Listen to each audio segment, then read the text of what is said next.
Hi, folks. So, today I'm gonna tell you about the five brooders.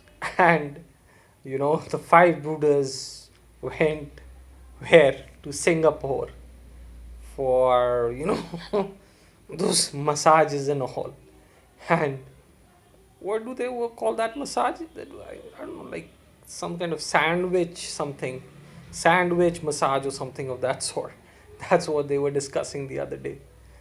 And one of the brothers, he has blown off a lady because he was drunk, and he blew off the lady on the road, killed.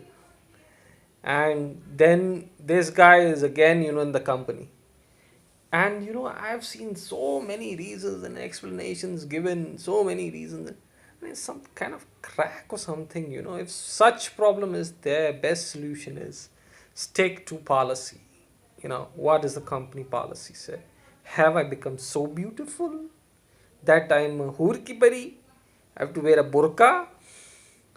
Something of that sort.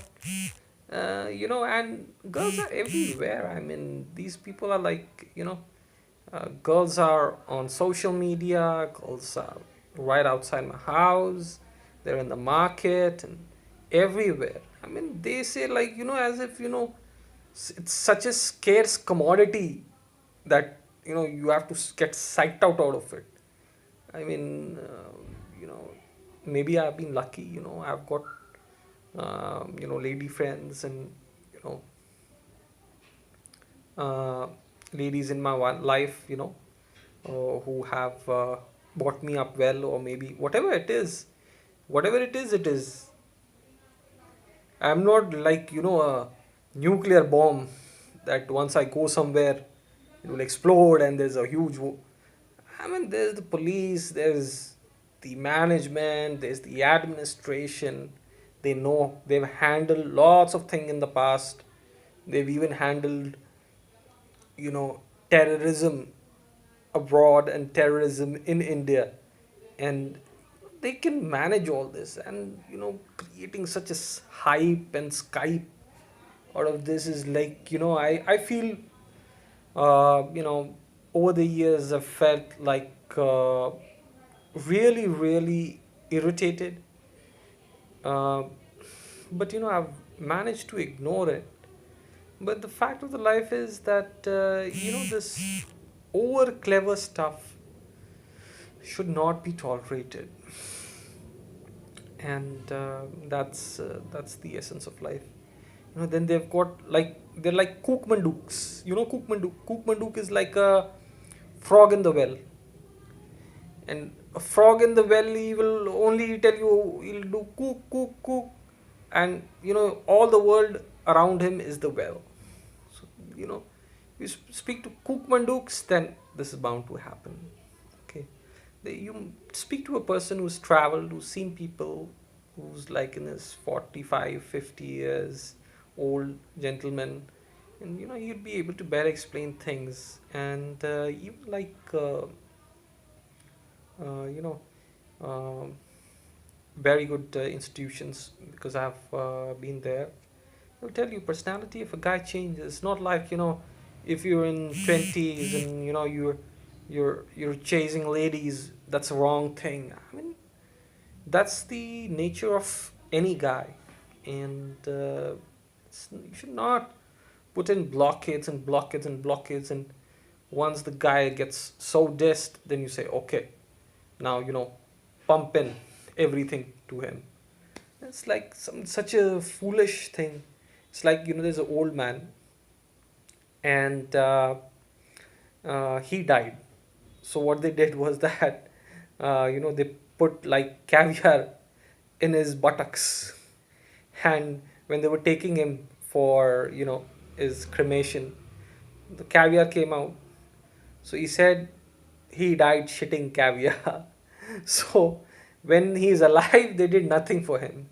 But when he was dead, they made sure the caviar was there, so that, he died shitting caviar. This is Naran. And I know the solution is not, uh, the most, I would say, ideal one. But It's something has to be done. If something is done, then either it is comes out positive. If it's positive, well and good enough. If it's negative, then you have to rectify things and you would learn. You should take on that. I'm ready to take on that risk. People are like, very safe as well, but on the other hand, neutral as well. You know, Safe and neutral is like stuck at the same point, and I'm not the guy who's gonna stick to the same point for the rest of my life. Specifically, this, people, have I become so beautiful? Girls are finding like, oh, so beautiful I've become, that I'm become Urki Pari. Aishwarya Rai. I've become beautiful in Aishwarya Rai. And so that, everybody would stick to me or something of that sort. Even, the top stars or whatever it is, politicians and all those people, they also live their life, but it's not like, it's like, you have to put them in a cage, or you have to put them in a burqa, or you have to put them in a hole. Otherwise, things will explode. So I think this kind of mentality is totally crap. And moreover, I feel that, that many of the ladies' nature is also like this. They'd say, I'll get the man. If I get the man, then it's fine. Otherwise, nobody will get the man.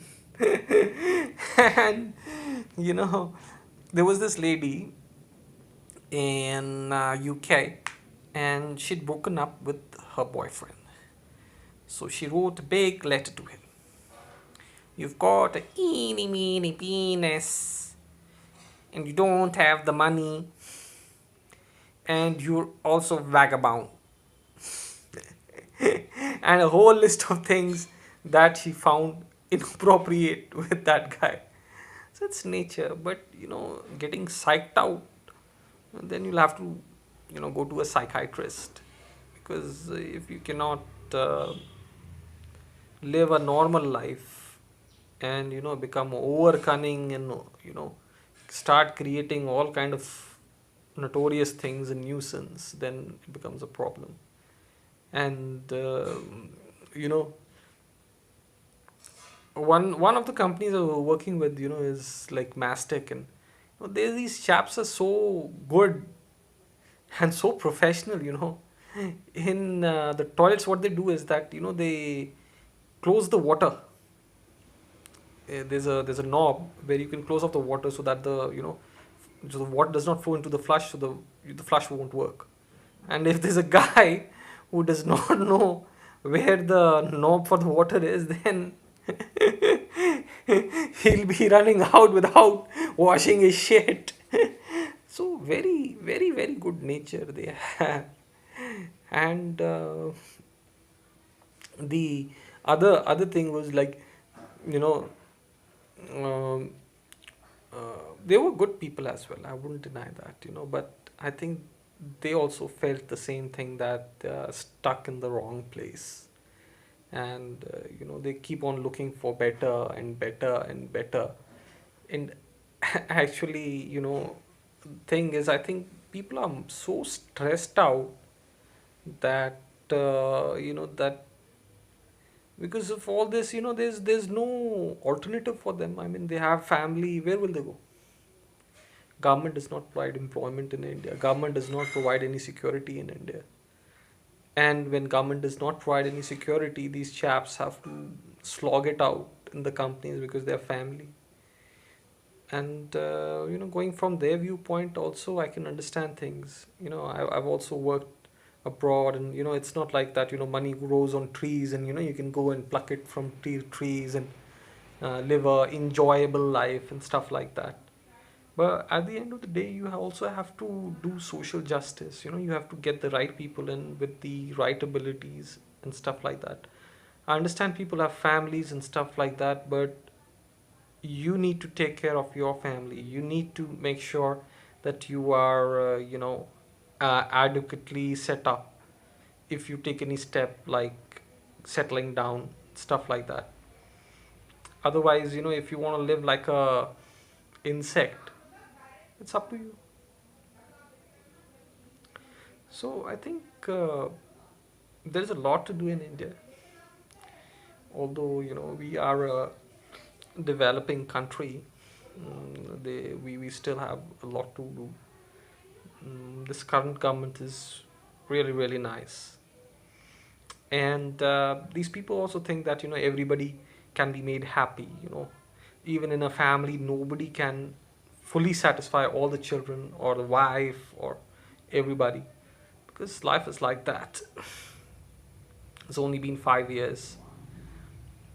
But I think that, having said that, uh, uh, I think that, that the opposition has a role to play. And there are many people in the current government that are, taking advantage of the Prime Minister's name. If you want to, take advantage of one person and get votes for you and everything, and you come into power, then basically you have to listen to him as well, and do the things that he tells you to do. In Delhi NCR, we've got such a huge ecological imbalance, that we've got so much pollution and everything, and projects get delayed and stuff like that. And basically, we have to save money, because that's the essence of an economy.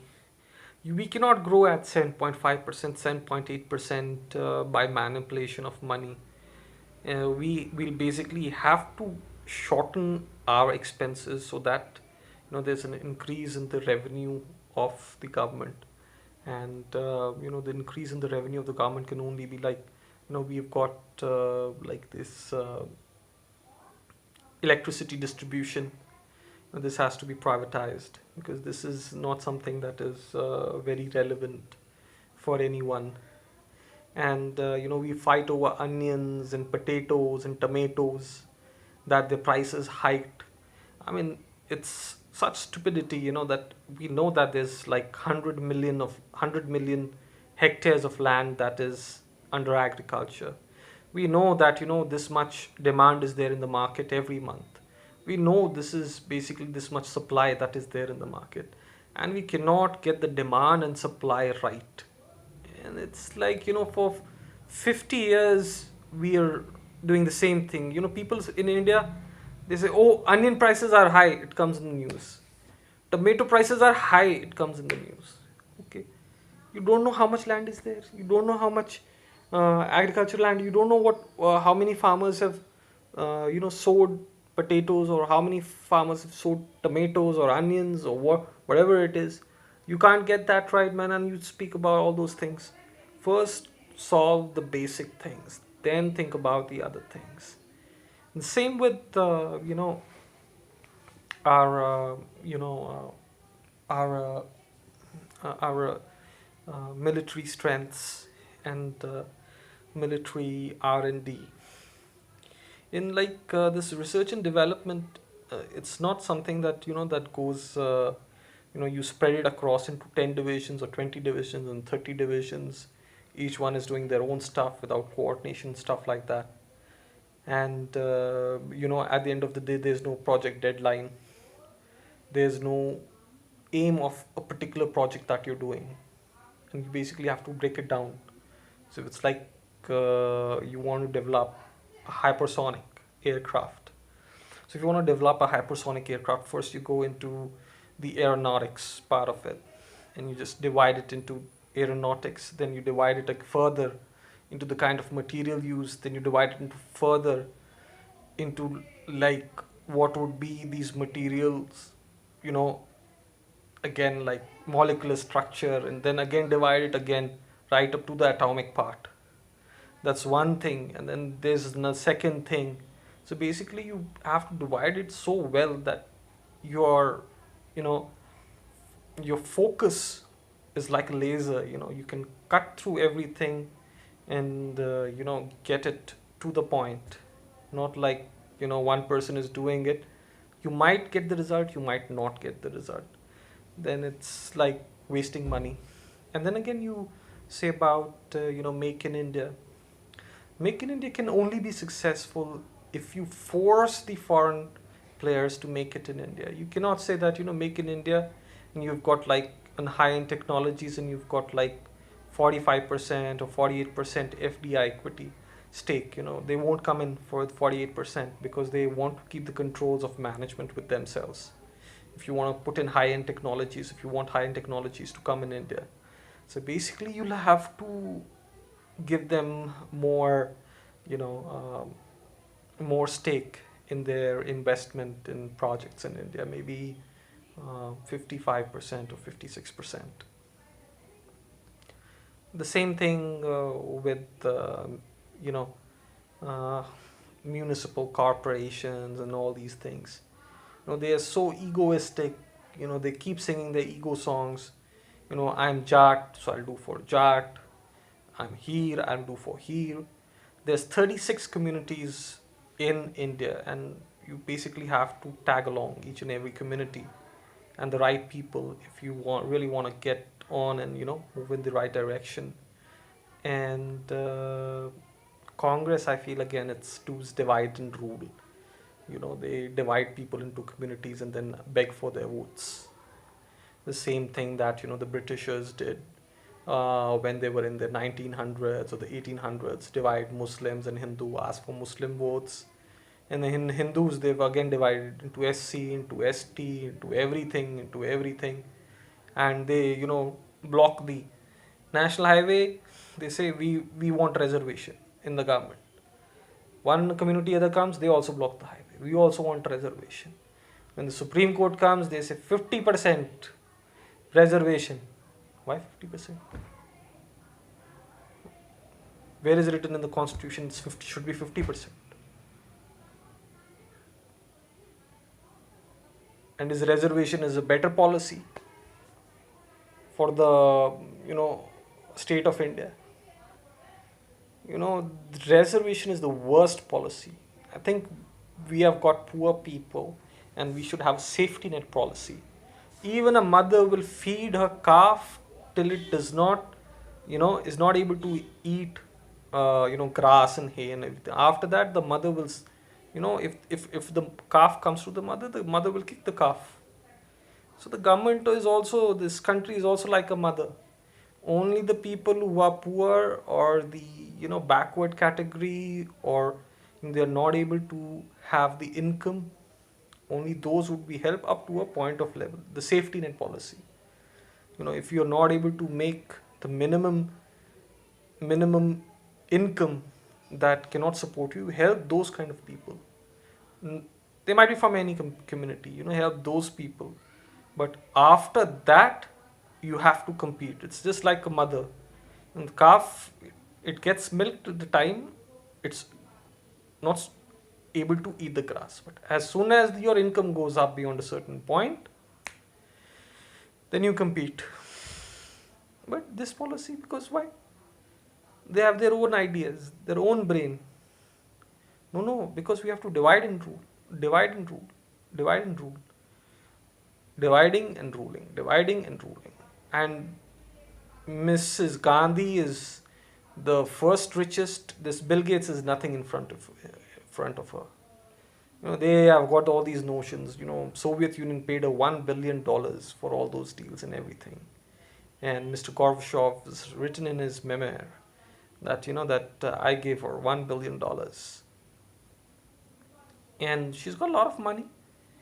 And at the essence of it is like they want to make everyone give somebody tidbits or something of that sort. And they've looted the country like hell. I mean, they're worse than the British. I mean, British were at least better. Their administration was good, and they were very fair. Till the time things were in their hand. And these people, they don't even have ethics. They don't have anything. What will I get? What will I get? What will I get? What should you get? So, like, I feel, that Modi sir's name is being misutilized, and this misutilization, because of this misutilization, they will suffer in the next elections. But I'm sure Modi sir will be elected. But they are going to suffer because of misutilization of his name. So let's see what happens. But I'm positive, and I'll let you know. Bye and take care.